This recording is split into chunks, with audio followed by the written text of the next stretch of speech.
जय हिंद दोस्तों। आज इस वीडियो में हम सभी हिंदी साहित्य के दूसरे महत्वपूर्ण लॉन्ग क्वेश्चन का डिस्कशन करेंगे जो है प्रगतिवादी काव्य से। और आज मैं आपके कबीरदास जी के व्याख्यामूलक प्रश्न को लेकर नहीं आ पाया, लेकिन कल मैं आपका पक्का कबीरदास जी से व्याख्यामूलक प्रश्न करवा दूंगा। कैसा भी लाइन उठा के आए कबीरदास जी से, आपको सेम टू सेम वही आंसर लिखना होगा कबीरदास जी से। संदर्भ बता दूंगा, प्रसंग बता दूंगा, विशेष बता दूंगा, व्याख्या कैसे करना है वो भी बता दूंगा। इसलिए टेंशन मत लीजिएगा, आप सभी का एग्जाम अच्छा आ जाएगा। ठीक है, ज़्यादा टेंशन नहीं लेना, आराम से रिलैक्स होकर पढ़िएगा, ज़्यादा हेडेक मत लीजिएगा। ठीक है, आराम से पढ़िए, धीरे धीरे पढ़िए। कहते हैं ना कि धीरे धीरे रे मना, धीरे सब कुछ होई, माली सींचे सौ घरा, ऋतु आए फल हो। ये किनका लाइन है? तो कबीरदास जी का। इसका मतलब क्या है? कबीरदास जी कहते हैं, हे मेरे मन, धीरे धीरे सब कुछ होता है, हमें संयम के साथ कठोर परिश्रम करते रहना चाहिए, सफलता हमें अवश्य ही प्राप्त होगी। जिस प्रकार एक माली अपने बाग बगीचे में फूल को रोपते हैं तो उसका पेड़ को रोपते हैं तो उसका फल कुछ महीने बाद होता है, वैसे ही हमें अपने मेहनत करते रहना चाहिए।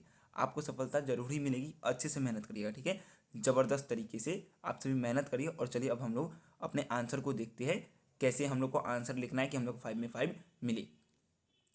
तो आपका इंट्रोडक्शन में क्या लिखना है? प्रगतिवादी काव्य की संज्ञा उस काल को दी गई है जो छायावाद की समाप्ति काल में 1936 के आसपास सामाजिक चेतना को लेकर रचा गया। सामाजिक चेतना मतलब हम उस समय 1936 के आसपास अगर आप इंडिया में देखेंगे तो क्या था? इंडिया में व्यक्ति रूढ़िवादी धारणाओं पर ज़्यादा विश्वास कर रहे थे, इसलिए सामाजिक चेतना को लेकर इस समय रचा जाने लगा। अब ये इतना इंट्रोडक्शन छोटा सा, इसकी प्रमुख प्रवृत्तियाँ देखिए। तो प्रवृत्तियाँ में आप क्या लिखेंगे? पहला क्या है? यथार्थ का चित्रण। क्या है? यथार्थ का चित्रण।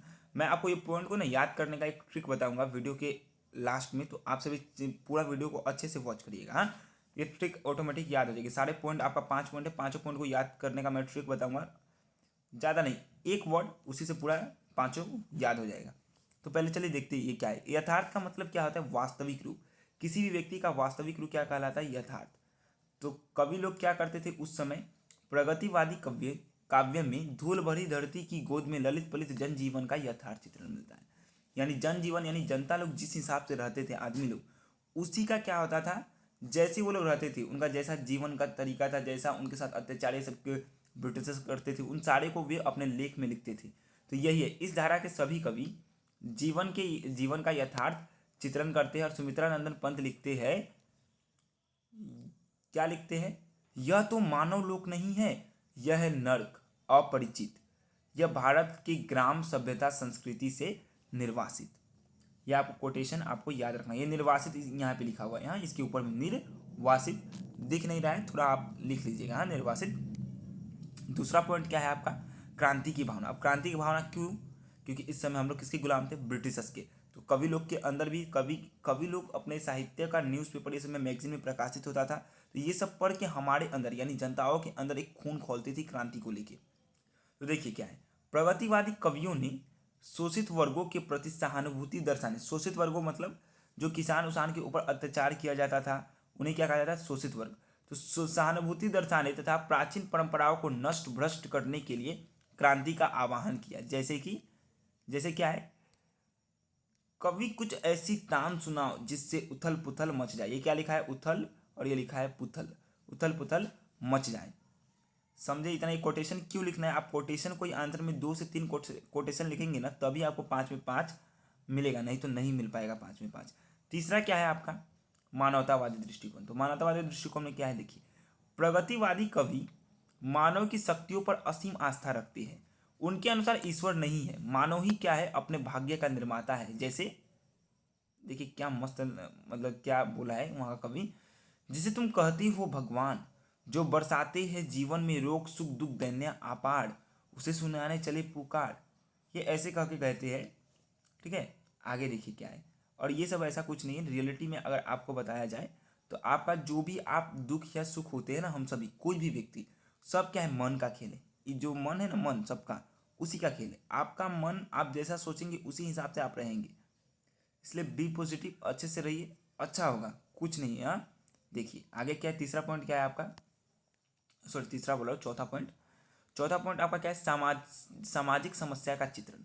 प्रगतिवादी काव्य में सामायिक मतलब सामायिक समस्याओं जैसे बेरोजगारी, अकाल, भूखमरी, महंगाई, भ्रष्टाचार आदि समस्याओं का चित्रण किया गया है। जैसे बाप बेटा बेचता है भूख से बेहाल होकर, तो आप समझ सकते हैं कि उस समय कैसा कंडीशन था। एक बाप अपना बेटा को बेच देता है भूख से बेहाल होकर, खाने के लिए पैसा नहीं हो पा रहा था, तो ऐसा ऐसा सिचुएशन था।